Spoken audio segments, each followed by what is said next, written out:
Hi, my name is Veni. I'm the Executive Director of Women on Web.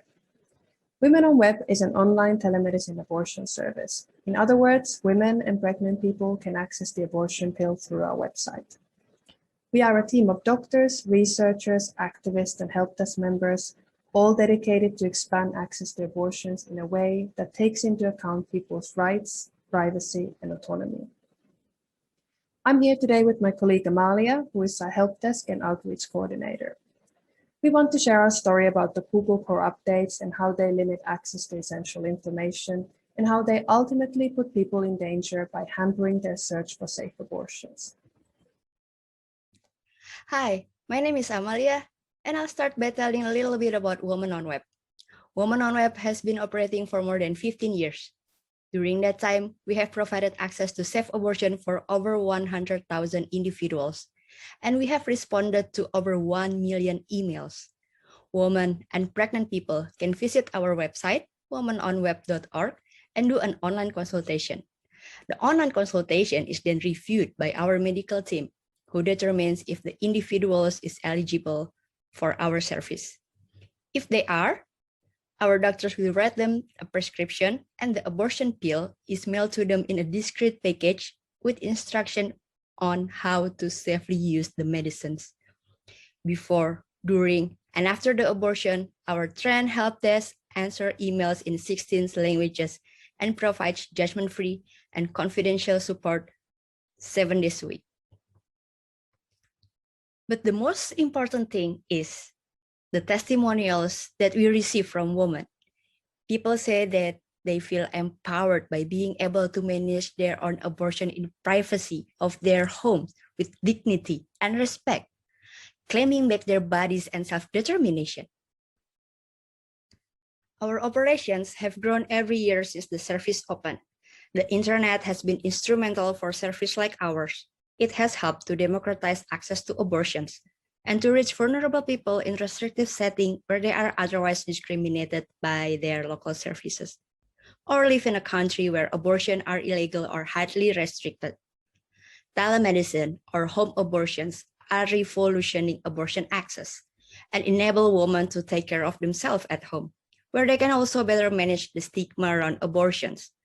Our own research shows how abortion at home is safe, effective, and acceptable method to end early pregnancies.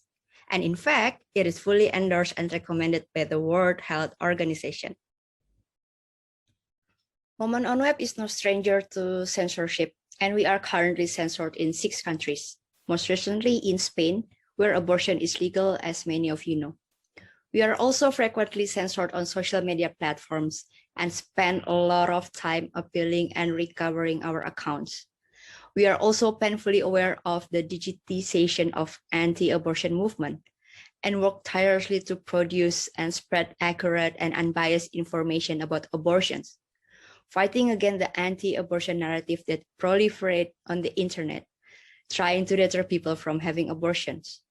This is not an easy task, especially when the word abortion is so stigmatized also on the internet, making it almost impossible to advertise with the word abortion, forcing abortion rights organizations like us to not use the word abortion in our communications, perpetuating the stigma around the word and causing confusion. But there was one digital threat that we were not prepared for or equipped to fight against, and that was the Google Core updates, the regular updates to the Google algorithm, and particularly the one that took place in May 2020. After the Google Core update in May 2020, suddenly our website that used to have around 50,000 visitors per day had only 10,000. In the end, we lost around 80% of our website traffic, most of which we haven't been able to recover. But what was the most troubling for us was the fact that the demand for abortions had not changed overnight. People were just not finding our website anymore. In fact, since last year, the outbreak of coronavirus has only increased the need for safe abortions. In many countries, abortion services have been rolled back, and authorities have used overburdened health systems as a pretext for doing so. But digital services have been also a solution. They've been able to maintain access to services and remove the need for physical contact. In other words, people have been able to safely have their abortions at home in some countries, preventing the spread of the virus and ensuring access during quarantines, cancelled flights, and other obstacles that the pandemic has caused and exacerbated. It has been estimated that the pandemic has caused 1.5 million unsafe abortions. So the Google Core update really happened at the worst possible time for us. While we were trying to understand the events and trying to become more resilient against the next update, we did get the attention of the Google Public Liaison Officer on Twitter. He compared our situation to top 10 movies. According to him, our website wasn't bad, only new, more deserving sites had taken over our rankings. Comparing an abortion service to top 10 movies is not only tone deaf, but it's also inaccurate. Because while we were depromoted in the search results, nothing similar came to replace us. All we saw were big institutions and formal services on top of the results, and these were the exact same services we were meant to complement. We were also generally wondering and worried where were our average users finding help from and if they were still accessing safe abortions. We were not the only website who suffered, and some of our online partners and allies were close to closing their services while waiting for the next update to happen. That took 7 months to arrive. Google AI is failing to capture vulnerable people, their identities, and social problems. The AI is promoting a dangerously narrow view of what a healthcare service looks like and what are the healthcare needs of people who are already excluded from formal services and unable to access care.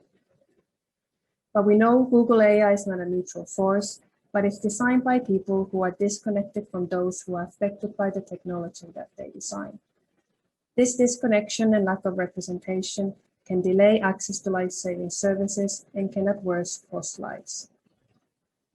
But what is the role and accountability of Google if a digital service or platform no longer recovers from these updates?